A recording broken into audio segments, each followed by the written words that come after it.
This is the Big O Show. This is the Big O Show. All righty. There he is. So, by the way, Matt, good morning, and great line that, what is it? Chiefs games have now turned into, what is it? Slice of Americana at this point. It's a social, it's a social phenomenon at this point. So for anyone who's like, what the hell's happening? I wrote a piece for Sports Illustrated that went up today. I wrote it over the weekend, but it went up today about how the Chiefs have just become this like larger than a sport thing. And the reason I wrote it was I went to the game on Thursday night. I took my daughter for her first NFL game and went with my dad and went as a fan, which I haven't done in years. Right. So we went. You got a friendship bracelet. Oh boy. Yeah, we got. Yeah.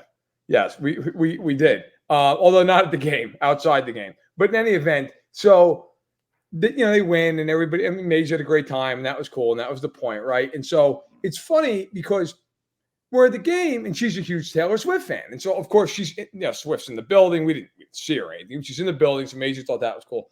Then we come back to home base, and I'm sitting there and I'm thinking about it, and I've been debating writing this for weeks, and I turn on Saturday Night Live, and the first skit is the crew making fun of the whole Kelce Swift romance, and then they cut to Travis Kelce, and then 30 minutes later, Taylor Swift is introducing the musical guest, and I was like, all right, I'm going to write this piece, right? So it is just, I mean, it's crazy. It's crazy. It's funny. It's sometimes cringeworthy, depending on your viewpoint, but it's if nothing else, it is in your face.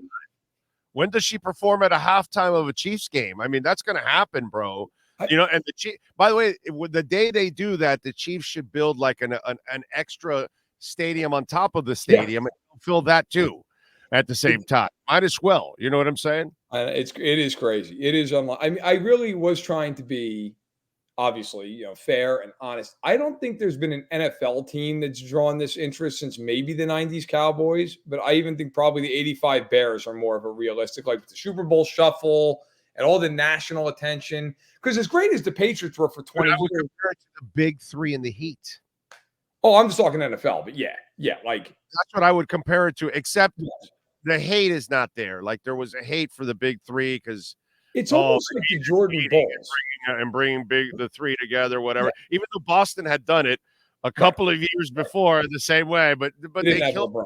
Yeah. But without that hate stuff, I mean, the Chiefs, dude, are like getting the attention of the world because of Swift, dude. Well, I think I hesitate to compare it to this team, but it's almost like the Jordan Bulls. Now, the Jordan Bulls were more dominant. I mean, they won 6 out of 8 titles. But like in terms of the attention paid to them, like for an example, we watched the Sunday night game with the Bills and the Giants. The Bills and the Giants. And the Giants lose the game, and they deserve to lose the game. They stunk all night long. But Teron Johnson gets away with a penalty in the end zone that let's face it, should have been called 10 times out of 10. Okay. That happens. And the Bills are a championship level team. And there was like a murmur about it that night, and then it went away. If the Chiefs had done that in that spot, it would have been mitigated for 4 days. There would have been a Pro Football Talk investigation, and there would have been all kinds of, it's rigged. Because the attention level is just astronomical. Right. And so I figured, what the hell, I'll write about it and kind of, for posterity, if nothing else. That is awesome. All right. By the way, what'd you think of Justin Herbert this week? I tweeted out before the game, 2 choking teams. It'll come down to who gives it away last. Yes. It was the prediction of all predictions for that game right there. And it was either going to be Dak or Herbert, but one of them was going to give it away. It's amazing to me how, all the talent in the world, but the substance is just not there. It doesn't matter. No, it's funny. So after the game, I tweeted out, because, you get these people that immediately are like, well, it's not Herbert's fault. It's like, okay, look, I got to tell you, I watched that whole game. It's kind of his fault. Like, they gave up 17 points, and he missed Keenan Allen on what should have been the easiest touchdown in the world. I mean, that ball, lay it out there, man. He's going to walk in the end zone. Like, it's a blown coverage. He doesn't do it. And then There were a couple red zone opportunities that he just didn't. Right. They can't. Yes, he missed some throws down there. He can't convert. He threw to Palmer late as hell. That if Palmer was going across free, if he throws it ahead of time with motivation, it's there. So I tweeted after the game. Now, obviously, Dolphins fans know this because Tua came out in the same class. The 3.5 years now in the NFL. 3.5 years. What is his signature win in 3.5 years? I saw the tweet. I went back and I looked at his game logs because I was like, maybe I'm forgetting something. I think it's fair to say that the biggest win he's ever had was in week 3 at Arrowhead in 2021. In a year they lost the division by 3 games. I think that's the one. Like, if that's the one, that's a big problem. Like, that's not a signature win. Now, look, I had people say to me, well, what's this guy's signature win? What's that guy's? Some guy actually said to me, well, what's Trevor Lawrence's signature win? I was like, it came against Justin Herbert. That's his signature win. But if you're going to be considered among the elite, you got to have that game. I mean, you don't have to win a Super Bowl necessarily. He's young, but like, can you win a game that matters? That game to me was a microcosm of why I never trust Stanley ever. Herbert in these games, as great as he is, I'm not going to lie to you. When they got the ball back with 2.5 minutes left, my immediate thought was there's no chance of tying this game. 0. Like, it's going to end in a pick. And as soon as I thought that, he threw an interception and the game was over. Like, you knew that, and I was like, you would never think that about a healthy Burrow or Allen or Mahomes or the way Tua is playing right now, the way Goff is playing right now. You know, you would have confidence that now maybe it doesn't happen every time, but you'd have confidence that guy's going to get down the field. The second the Chargers got that ball back, I was like, they're not scoring. They're not going to score to tie this game, and they never even got close. They didn't get a first down. And I'm so glad you mentioned Trevor Lawrence because that's the guy that I compare Herbert to. Because everybody loves the size, the athleticism, the arm. He can run. Okay, dude, is he accurate? Is he smart? Is he clutch? Does he win in big moments? Okay, I want you to go look at the guy named Trevor Lawrence. Just like Justin Herbert, the difference is watch his demeanor. Watch the way that guy plays. He plays every play like it's the last play of his life. He sells out every single moment. He did it at Clemson, and he's done it in Jacksonville with that team. And at times when he doesn't have enough, and somehow he finds a way to lift people above, like he did last year when they were on a streak, and he was just like doing all kinds of shit. When I look at Justin Herbert, I see Jeff George, I see Jim Everett, I see guys that, they have skills. There's no doubt they can throw the hell out of the ball.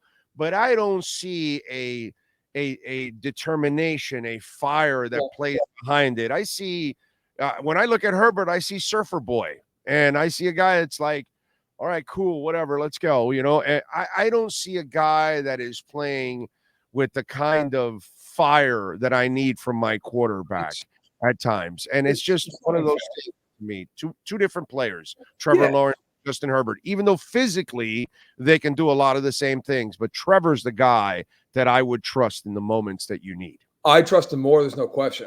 Your buddy here, Resolute Graphics, was saying that he reminds him of Tony Romo. And it's funny because on the radio yesterday, I literally compared him to Tony Romo. So I would completely agree. That's who he reminds me of as well. Like, you watch the games with Romo. Romo was a very good quarterback. Yes. And he could make every throw and you could win a lot of games with him. But in the big moment, you never felt like he was going to win the game. You always felt like, in fact, I'll give you a great example. So obviously I grew up in New York, you can't tell. And I remember they were playing the Giants the year that the Giants beat the Pats, the undefeated team, right? And it's 07. And it was that divisional game, if you'll remember, when Dallas is 13-3 and they're hosting that game. And I remember, Eli Manning's going in there. And as that game got later and later and later, you're like, and Eli, for all of his flaws, has a penchant late in these games. Like, he just wins. He pulls these games out of the fire. And on the other side of the field, you're like, Romo's a better pure passer than Eli Manning, but I have no faith that Romo's going to find a way to win this game. Right. None. And I think you're getting to that point, if you're not already there, with the Chargers, where you look at them and go, yeah, you know what? They got guys on that team that you know their names, but what does it ever amount to? And I got to tell you, after this year, like, you think it's bad now, go look at their cap sheet. Mac's gone after this year. Williams is gone after this year. Allen might be gone after this year. Eckler's gone after this year. I mean, and they still have no room for anybody to come in because they're going to eat a ton of dead cap on 3 of the 4 names I just mentioned. So, and who owns the team? And who owns the team? Yeah, someone who will spend no money. So it's over. Like they also, one note that is interesting with them that people don't realize, when they moved to Los Angeles, they had to pay $500 million relocation fee. Like, you don't think that has some influence on who they're? There's a reason Brendan Staley's still the coach of that team. Okay, like if Brendan Staley was the coach of a team that, like the Giants, the Steelers. Now the Steelers are made a bad example. They've had 3 coaches since like the dawn of television. But the Chargers don't want to spend the money. Sean Payton would have rather have gone there than the Broncos, but they weren't going to pay Sean Payton, so he wasn't going there. You know, now maybe as it works out, maybe that works out well for the Chargers. They would have given Champagne the power he wants, which would have led to them spending even more money, which, of course, the Walmart folks aren't going to care because they print money. Right. But the Spanos family, they're notorious for being it's a family business for them. Yeah. The family, for the Broncos ownership, like you mentioned, like Walmart's their business. And the Broncos are something that they want to win with and they're fun, and that's great. The Chargers, the Bengals, those are family businesses. Like that's where the source of the money comes from. You know, the Crafts in New England, the Patriots are their football team. That's not where the main source of their businesses come from. Jerry Jones with the oil business, right? Like it's different. When you're the Spanos family, and by the way, you're having infighting in that family, okay, and you're having a power struggle there, like it's a totally different deal than another team that might go, yeah, all right, you know, we have generational wealth from outside the NFL. It's a different deal, a different story completely. Well, you get the choker this week. He gets to play the Chiefs, so that should be fun. What do you think Sunday night? Are the Dolphins ready to cross the threshold from being good to being great? If you want to be great, you got to start beating the great teams, including your favorite team in a couple of weeks, Kansas City. But what happens this Sunday night? What do you think? You know, I got to tell you, I've had a really hard time with this game because on one hand, Philadelphia's biggest weakness is stopping the pass. And Miami can obviously throw the football. Okay, like, no, I mean, I don't want to spoil it, but I just did my quarterback rankings for tomorrow, and Tua right now is my MVP. If I had to vote, he'd be the MVP of the league. He's been great. So on one hand, I think that Miami matches up well in that regard. On the other hand, I don't think it bodes well that the Eagles just lost to the Jets, and they are going to be keyed up for this game because, you know, look, they're human beings, right? You beat the Jets, maybe you're fat. Now they're going to have, you know, the full attention. I wonder in this game, I guess I'll put it this way. My biggest question is, can Miami slow down Philadelphia in this game? Because Philly, for all of its, look, for Hurts's 7 picks or anything else, like, they're as explosive as anybody in football. They can throw down the field. They can run after the catch. They can obviously just body you at the line of scrimmage and run the ball. I mean, that's why they're as great as they've been the last couple of years. If Miami can hold the Eagles to under 27 points, I think they will win the game. That's my threshold. So to me, that says you got to be good situationally on defense, win in the red zone, win on third down here and there. Don't beat yourself with penalties. I think it's a coin flip of a game. I really do. I just think it comes down to, can Miami get the 3rd and 5 stop at midfield? Can they limit them in the red zone? Like if the Eagles get into the red zone 4 times, can you force them to kick 2 field goals? You do that, I think Miami wins the game. If you can't, obviously it becomes much tougher. Yeah, and I'm with you. That's going to be the key, is passing for Miami. No question. That secondary is hurting right now. The good thing for Miami is they got a quarterback that knows how to make quick decisions. Yeah, and that's an incredibly hard thing to do in the NFL, to be able to deliver the football with conviction inside 2 seconds, that you know exactly where the receiver is going to be and who's going to be open. That you know what I love? You know what I love, Matt, and you've been following this enough to know. I laugh when somebody says, well, anybody can do that. No, bro. No. You have no idea. It takes a special quarterback to be able to do that stuff there, where you're able to get in the kind of rhythm that you can find somebody all the time in 2 seconds. Doesn't matter the speed and all that. Yeah, it helps, but you still have to deliver it, and you're delivering it with anticipatory skills, Yes. which is something that probably 80% of the quarterbacks in the league don't really have. Well, and I think a lot of it is so people misconstrue. Like there are times when you're going to run a quick screen or a one read, a little quick out. Like yes, those are the throws any quarterback in the world. If you're even decent in the NFL, you make that throw. What's harder is when you've got like a 3-level throw, right? And so you've got a slant, or a flat route, and then a corner route and a go route, and you've got to decide like that. Where's it going? Is that, am I reading the safety right? Am I reading the linebacker underneath right? That's what separates the good quarterbacks, the bad quarterbacks, and the great quarterbacks. And Tua's done a great job this year of, look, hey, if Tyreek Hill's one-on-one, it's going there, period. Ball's out, and it's accurate. If I have a read where they're going to double Tyreek or they're going to double Jaylen Waddle down the field and I can get the ball underneath, cool, great, I'm going to take that. And if you're the Dolphins, look, more and more and more as this goes. To me, there's no question. Teams are going to start to just do what they did to Kansas City years ago, and they had Tyreek Hill. They're going to play a shell coverage and say, beat us underneath, go 12 plays. Now, the Dolphins are more than capable of doing it. The thing that becomes hard with that is like anything. The more you have to do something, the more there's a chance for a penalty or a drop or something like that. And it gets a little harder in the red zone. But if you're Miami, that's what you're going to see more of. And Tua is ideally suited to deal with it because he will just throw the ball accurately and hit a guy in stride and go. They're the fastest team in the NFL. And so I expect Philadelphia in this game to play a lot of zone coverage, back off. I think Miami's going to move the football. I'm not even concerned. Yeah, the Dolphins are going to move the ball. To me, this game is about situational play. Third down, red zone. Do you win those battles? If you win those battles, you win the game. And obviously, it goes without saying, you can't turn the ball over. That's the kind of thing in this game. If you turn it over in your own zone, in your own end of the field, you give up points. If you turn it over down at the other red zone, you'll lose a shot at 3 or 7. That's where you can get away with that against a team like the Giants. You can throw 2 picks against the Giants. It doesn't matter. The Giants aren't any good. You do that against the Phillies, the Buffaloes, the Kansas Cities on the schedule. That's when you end up in trouble.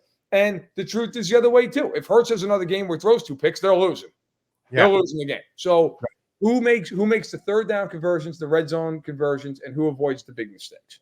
Yeah, and Miami's going to have a couple of those defensive stops because Philly's going to want to punch them in the mouth. No question. Down their throats. Yep.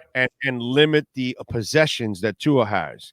Well, defense, you want to win this game, you're going to have to stop them a couple times, and you need to give your offense the ball a couple more times in all of this, because if you allow long, sustainable drives and limit the possessions, it's going to really limit your chances to winning that game. That's for damn sure. So they're going to definitely have to do something along those lines, right? Yeah, there's no question. Look, if you're Philadelphia, you want to see if Miami can hold up at the line of scrimmage because that's Eagles' biggest advantage against almost every team they play. They have a great offensive line, right? And we'll see what happens with Lane Johnson this week, which is huge because he's the best right tackle in football. So, if you're the Eagles, you want to get the ground game going. You want to punish Miami up front. You want to get this into 2nd and 4, and you want to be able to play action off that and get A.J. Brown or Devonta Smith on a deep shot.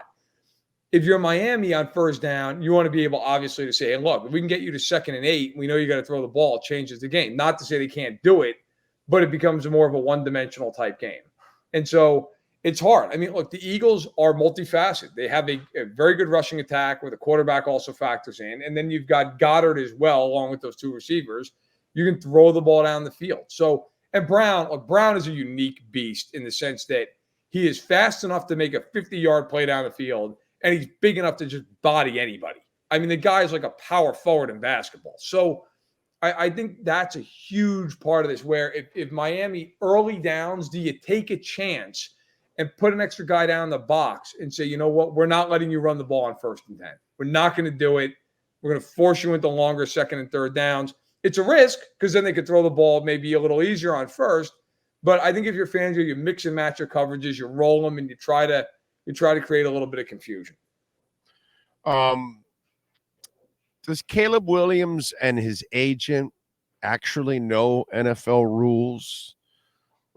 And the other thing is, does this kid actually think that an owner is going to give him any kind of piece of ownership when you haven't proven squat in this league? Look at Anthony Richardson. And I know Caleb is a much more polished quarterback coming into the NFL than Anthony Richardson any day of the week and twice on Sundays. We don't even know if Anthony Richardson will ever have accuracy to be even good enough to play in this league, to be quite honest. But still, you could go out in a year with a devastating career-ending injury, and you think, first of all, it's illegal, but you think an owner is going to give, some snot-nosed kid out of college a piece of the pie? Like, where are we going now? Let me be clear. Even though, as you point out correctly, they can't do it if they want to. Okay, there's a 0% chance. There's a better chance that I go win Powerball tonight, okay, than that. There is no chance. There's 0.000 infinity and beyond. Like, no chance. There's not. Look, it is ridiculous to think an NFL owner is going to turn over 1 percentage point of his franchise to anybody on the team. Like, look at some of the greatest players in football right now. Jerry Rice didn't get a piece of the Niners when he was playing for San Francisco. Okay, Mahomes isn't getting a piece of Kansas City. Like, Brady didn't get a piece of the Patriots, bro. It's not happening. Like, it's years and years and years ago, about 25 years ago now, Elway actually was discussed by Denver's Pat Bowlen, who now, of course, has passed on. But at the time, there was a discussion about, like, well, maybe we give you a lesser contract in exchange for when you retire, getting some ownership. He took the bigger contract. He probably should have taken the ownership. But that was at the very end of his career when it was basically, and by the way, that I don't even know would have passed the NFL sniff test. That was way before my time. But there's a 0% chance Caleb Williams is getting an ownership stake. What if Caleb Williams goes to a team and he's terrible, right? Like, then what? Like, hey, listen, thanks for the memories. And oh, by the way, here's 2%. Like, right. I mean, some of this stuff that comes out, you really wonder, like, A, how does it even get leaked out? Who's leaking that out? Was the agent like, hey, this is a good idea, I'm going to let everybody know about this? I mean, that's a bad agent. That's a bad agent. Yeah, it's not a great decision. Like, I don't know how that got leaked, but I don't know what the purpose of that would be. No, it's not happening. No chance. I mean, it's just absolutely. Can you imagine the Pandora's box that you're opening up when you do that? Right. No, it's not happening. No, it's not. It's not going to happen. What happens if he gets like right now? We're in the middle of, because this guy's an idiot, but Mark Davis is now second guessing his offer to Brady because apparently the percentage he offered to Brady, he also offered it at like some ridiculous discount, which then all of a sudden now all the other owners are like, yo, what the hell are you doing, dude? You're devaluing us as it is. It's kind of like it's kind of like what Elon Musk continues to do to his Tesla owners. To be quite honest, it's not great. It's actually disrespectful, disgusting, despicable what you're doing, because you mean I bought this type whatever for $50,000, and now because of everything going on, you're now selling it for $40,000. Yeah, you're not selling it for $37,000. So my resale value now is getting even worse for my car all of a sudden because you're lowering the price of, that's the kind of shit you're doing. You know what I mean? And so now you got Mark Davis with the terrible haircut trying to figure out, well, what am I doing here? You know what I mean? This will never. That is a haircut. By the way, I also would love to ask Caleb Williams and his agent if this story has legs. Like, so what is the end game if you get traded? Like, then what? Like, you're going to play against a team you own? I mean, like, what is happening? I mean, it was just, by the way, which is why it's illegal, for the record. Like, that's why it's against league bylaws. It's sometimes stories come out that you really just go like, what happened? That's one. Yeah, there you go. What'd you think of Jaylen Ramsey's news? I mean, I kind of reported 2 weeks ago that he would play in the first 2 weeks of November, but whatever. But anyway, so now it's come to fruition that he is headed to the field, which of course is for my window of early November. And you practice the next 2 weeks, you will probably be activated in the next 2 weeks after that. Yeah, no, good job by you. I I would suspect, because what is it? The Dolphins play this week, and then they play against New England next week, correct? Yeah. And then they play Kansas City, and then they have a bye. So the question becomes, do they activate him for the Chiefs game, or do they wait till after the bye? My guess is it's probably after the bye. I mean, just give him that extra time. But who knows? If he's healthy enough, he feels good, he can play. Yeah, Go supposedly for it. It's some freak shit that's going on behind the building. Like, he is like really ahead of schedule. Like, he's great. Ridiculously ahead of schedule. Well, maybe we'll have him and Aaron Rodgers playing later in the year against each other. Aaron Rodgers apparently ready to come back like on Tuesday. So that's I've never seen like we don't have to get like too deep in the weeds on this, but he's just like, yeah, I believe in the power of wanting to heal my foot, so it's going to heal. Like, that's not the way this works. But good for you. I mean, listen, in all sincerity, I hope he heals as fast as he can. But like, to sit there and say, I think I want my Achilles to heal, therefore it will. I mean, listen, man, I believe in the power of positive thought, and God bless you. But I also believe in like the people who went to school for 10 years for this and like do this every day. There's nothing worse in life than the guy who's like, listen, I have no training in fixing my car. I know nothing about cars, but I'm going to fix this broken axle because I went on Google. And so I know more than my mechanic does. It's like, no, man, you're going to get somebody killed because your axle is going to break 50 feet down the street and you're going to go right into a tree. But good for you. You think you can do it, so do it. It's some of these people, man, like just listen to the experts in your field. They know what they're doing. There's a reason they're experts in their field. And by the way, but he's an expert in everything. But the bottom line is it was a terrible offensive line, and now it lost Vera Tucker. Good luck, bro. Good luck. Not good. It's not good. Like, I'm going to take the other, in all seriousness, if I'm the Jets, like, I would be deeply concerned if you put him out on the field and he re-tears his Achilles. Like, he's now probably not starting next season, right? I mean, because if people, you'll remember this because you will, I would imagine, remember this. In 97, Jerry Rice tore his ACL week 1. Mm-hmm. And he came back like 3 months later against the Broncos on a Monday night game. And people were, I remember being like, oh my God, like really? And he blew his knee out again in that game. And it was like, yeah, you know what? You probably should have done that. Now he's Jerry Rice. He's a freak. And he came back and had like 5 more 1,000-yard seasons. But Ryan Tannehill did it here. He blew out his knee. And then he thought that it could heal magically, that he didn't need surgery. And sure enough, first week of practice, blew out his knee and he was out for the season instead of having the off-season surgery so then he could be ready for the season. So then when training camp rolled around, you know, he thought that the knee ligament could heal on its own because, you know, Ryan Tannehill and Aaron Rodgers, they go to the same school of medicine, their own school of medicine. So, yeah, we've seen this before. And you bring up a great point. You bring him back early to then rupture it again. Then you're screwed. He's out part of next year. Yeah, and he's going to be even less mobile than he was because he's already going to be less mobile. He already was less mobile than he used to be. Now he's injured. He'll be even less mobile than that. And if he re-injures it again, by next year, he'll need a walker to play. He might be done if he re-injures it. Like, there's a real world he's done. By the way, quickly, I want to your buddy Dougie Fresh has asked me if the Finns beat Philly, where do I rank them in the league? If they beat Philadelphia on their turf, probably number 1, man. I mean, at work, look, maybe you want to say, like, let's say San Francisco beats Minnesota, which they should. Like, you want to argue San Francisco's ahead. Okay. I mean, Miami would have a better win than Kansas City has at this point in time, right? So now, I mean, look, you could argue, well, the Chiefs have the Super Bowl, but right now, like this season, I mean, I think you'd have to argue Miami's at minimum top 3. And I'd make a really good case that if they beat Philadelphia, you could argue them 1. I think they're anywhere in the top 3. Those 3 for me would be the top, but you could argue them any way you want to argue. That's what I'm saying. These are the wins that you got to start getting. That's when you're a big boy. When you start beating these teams. And look, these are the teams you're going to face in the playoffs.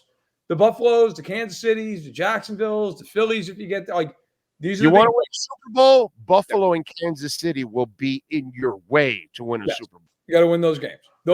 That's when you go from being you're good and you're fun to like you can win it all. Is when you start beating those teams home or away handle your business. So I think it's, listen, I mean, the Dolphins are certainly capable of it. Go out and do it. Go out and prove it. Damn right. That's it. That's what it's all about. Follow him on Twitter at Matt Verderame. What are you working on at Sports Illustrated, sir? Quarterback rankings coming out tomorrow. Tua made a nice jump, and I wrote about him, so hopefully you check that out. I got the matchups. Uno is Uno. Uno. Okay, you're going to have to find out if he's Uno. But I wrote about him. And then let's see. I got matchups to watch on Friday that'll come out. That'll kind of break down every game by one matchup that I think will define the game. So I'll write, obviously, about Philly and Miami as well. I've got the piece about how the Chiefs are just taking over pop culture, which I'm sure a lot of Dolphins fans can't wait to read about. But if you want to, it's there. And then Sunday's column, which runs all day long, updates after every game. I give my immediate thoughts on the game and what it means going forward. It's on the front page of SI. Also on my Twitter feed, like everything else in the world. So go ahead and check it out. Hey, listen, we can't talk shit about what's going on in Kansas City because we went with it with the big three. We were like a cultural phenomenon. And some little soccer player came here and, the entire world tuned in also. So, we kind of can relate to all of that. So it's actually an article you should read because we've kind of been in the same trajectory at times with Kansas City in that sense. Matt, as always, I appreciate you, my brother. We'll catch up next week. Hey, you got it, man. Take care. Thank you, sir. Matt Verderame on Twitter. He is awesome. Follow him, support him, read his stuff. He does excellent work.